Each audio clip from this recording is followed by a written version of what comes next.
तकमीली तलबीना, ताकत, सेहत और शिफा के लिए सुन्नत और तिब्बे नबवी का बेहतरीन नुस्खा।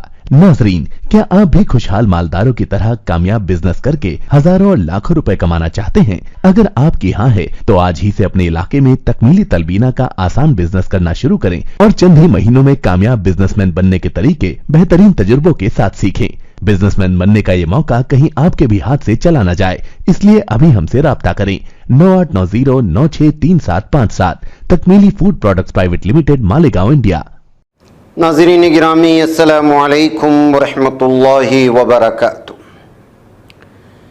सीधी बात के ताज़ा तरीन प्राइम टाइम में आप लोगों का इस्तकबाल है। नाज़रीन गिरामी, मैं अंसार अजीज़ नदवी इस वक्त आप लोगों के सामने एक अहम तरीन मौजू पर गुफ्तगू करने जा रहा हूँ।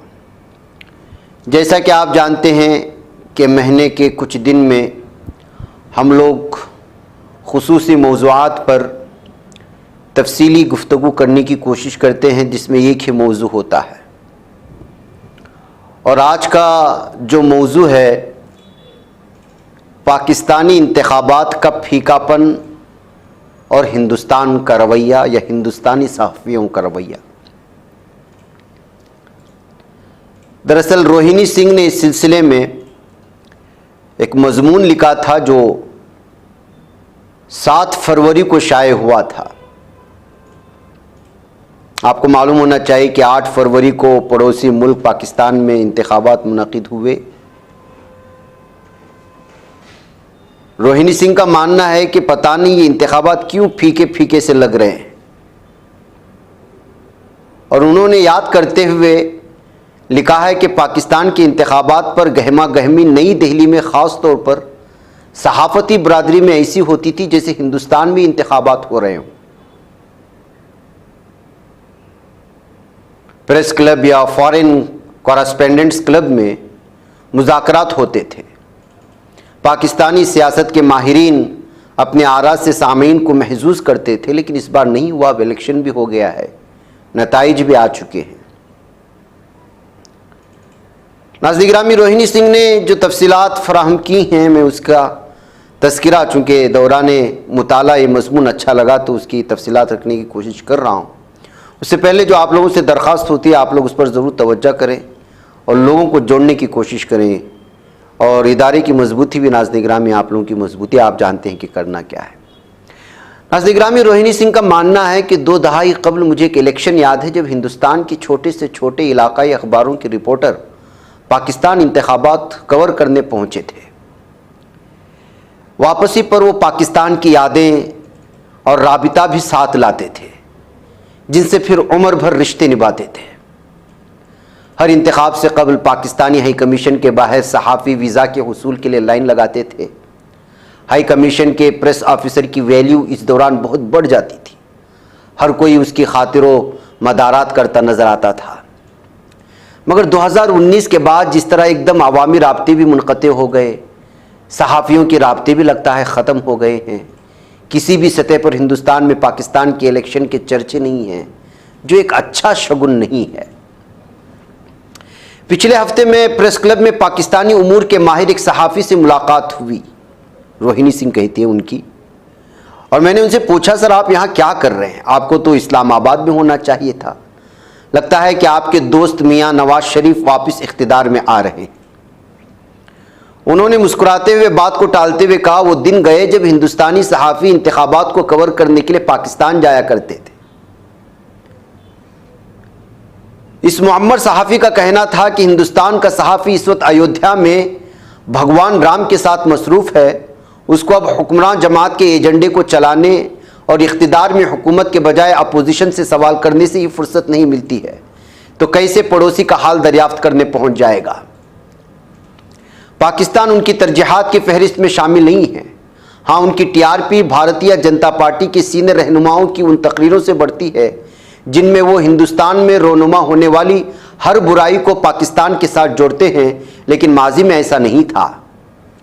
चाहे बेनज़ीर भुट्टो का इख्तिदार में आना हो या नवाज शरीफ का तख्ता पलटना या परवेज़ मुशर्रफ का सदर का ओहदा संभालना हो, हिंदुस्तानी सामीन में इन वाक़यात के तय ख़ास दिलचस्पी होती थी। سال 2019 میں جب وزیر اعظم نریندر مودی عام انتخابات کی مہم چلا رہے تھے تو انہوں نے اپنی تقریروں میں 15 بار پاکستان کا ذکر کرتے ہوئے اس کو ہندوستان میں بدامنی پھیلانے کا ذمہ دار قرار دیا۔ صرف وزیر اعظم ہی نہیں، ان کی پارٹی کے دیگر لیڈروں نے بھی ہندوستان میں قوم پرستی کے جذبات کو برانگیختہ کرنے کے لیے پاکستان پر تنقید کرنے کا کوئی موقع ہاتھ سے جانے نہیں دیا۔ ایک بار تو ایسا بھی لگنے لگا جیسے ہندوستان پاکستان کے خلاف الیکشن لڑ رہا ہے اور ملک کے اپنے اندر تمام مسائل حل ہو گئے ہیں۔ ہندوستانی ووٹر کو لگا کہ پاکستان کے ساتھ آر یا پار کی لڑائی کرنے کے لیے صرف مودی میں ہمت ہے۔ یعنی 2019 کے انتخابات پاکستان کے موضوع پر لڑ کر بی جے پی نے ایک واضح اکثریت حاصل کی تھی۔ اس صورتحال میں اب پاکستان کی امیج ایک جڑواں بھائی کے بجائے ایک ایسے دشمن ملک کی ہے جہاں ہر کوئی بندوق تانے بیٹھا ہے۔ ان 5 سالوں میں پاکستان کے ساتھ ہر قسم کے رابطے، چاہے تجارتی ہوں یا ٹریک ٹو، سبھی روک دیے گئے ہیں۔ اگرچہ نواز شریف اپنی انتخابی تقریروں میں ہندوستان کے ساتھ خوشگوار تعلقات کی بحالی کی بات کرتے آ رہے ہیں، لیکن ماہرین کا خیال ہے کہ سب کچھ ان کو اقتدار میں لانے والوں پر اور پھر ہندوستان کی اگلی حکومت کے رویے پر منحصر ہے۔ ڈاکٹر رشی گپتا، جو کہ ایشیا سوسائٹی پالیسی انسٹیٹیوٹ نئی دہلی کے سینئر ریسرچ فیلو ہیں، کا کہنا ہے کہ ہندوستان اور پاکستان کے درمیان غیر مستحکم تعلقات ایسے سیاسی گروہوں کی مدد کرتے ہیں جو قوم پرستی کو ہوا دے کر زیادہ دفاعی اخراجات کو جواز بنا کر ملک کے اصل اندرونی مشکلات سے توجہ ہٹاتے ہیں۔ کشیدگی کو عوامی حمایت بڑھانے اور فوجی اور پاپولسٹ لیڈروں کے اثر و رسوخ کو بڑھانے کے لیے سیاسی حربے کے طور پر استعمال کیا جا سکتا ہے۔ تاریخی اختلاف جیسے کشمیر کا سوال ان سب میں مزید پیچیدگیاں لاتا ہے۔ آج دونوں ملکوں کے لوگوں کے درمیان میل جول اور رابطے کا مکمل فقدان ہے، اور نسل جس نے تقسیم کا مشاہدہ کیا تھا اور حالات کو بدلتے ہوئے دیکھنے کی امید رکھی تھی، وہ دنیا سے تقریباً رخصت ہو چکی ہے۔ اب ہماری نسل دونوں ممالک کو جڑواں بھائیوں کی طرح کم سے کم ایک دوسرے سے آنکھیں ملاتے ہوئے دیکھنا چاہتی ہے۔ ہم تو بس یہی مشورہ دے سکتے ہیں، بے جھجک آ کے ملو، ہنس کے ملاؤ آنکھیں، آؤ ہم تم کو سکھاتے ہیں ملانا دل کا۔ تو ناظرین گرامی، یہ روہنی سنگھ ہیں جو مقیم ہیں دہلی میں، آزاد صحافی ہیں۔ DW میں ان کا ایک بلاگ شائع ہوا تھا، تو سوچا کہ جس طرح سے سیاسی اعتبار سے پاکستان اور ہندوستان کے درمیان میں انتخابات کا جو پھیکا پن نظر آیا اور صحافیوں نے جس طرح سے پاکستان سے منہ موڑا اس مرتبہ، جبکہ اس مرتبہ جو ہے بہت زیادہ دلچسپی لینا چاہیے تھا۔ بہرکیف ناظرین گرامی، مجھے اجازت دیں، انشاءاللہ پھر آپ لوگوں سے ملاقات ہوگی۔ والسلام علیکم ورحمۃ اللہ وبرکاتہ۔ آئیے اپنے خوابوں کے گھروندوں کو بابرکت بناتے ہیں، ان کے دیواروں کو قرآن کی آیات سے سجاتے ہیں۔ جی ہاں، دلکش، دیدہ زیب، رنگین و خوبصورت قرآنی آیات سے کندہ تختیوں سے اپنے گھروں کی زینت کو دوبالا کرنے کے لیے ہمیں موقع فراہم کریں۔ شہر بنگلور کے مشہور و معروف عربی و اردو کی علی گرافی شو روم میں ہم آپ کا استقبال کرتے ہیں۔ آپ قرآن کی کسی بھی آیات یا احادیث کی کیلی گرافی کے لیے ہمیں آرڈر دے سکتے ہیں۔ مختلف ڈیزائن دستیاب ہیں اور آپ اپنے ڈیزائن کے تحت بھی یہاں آرڈر دے سکتے ہیں۔ آج ہی تشریف لائیں یا اس نمبر پر رابطہ کریں یا ہمارے انسٹاگرام پیج کو فالو کریں۔ تفصیلات اسکرین پر۔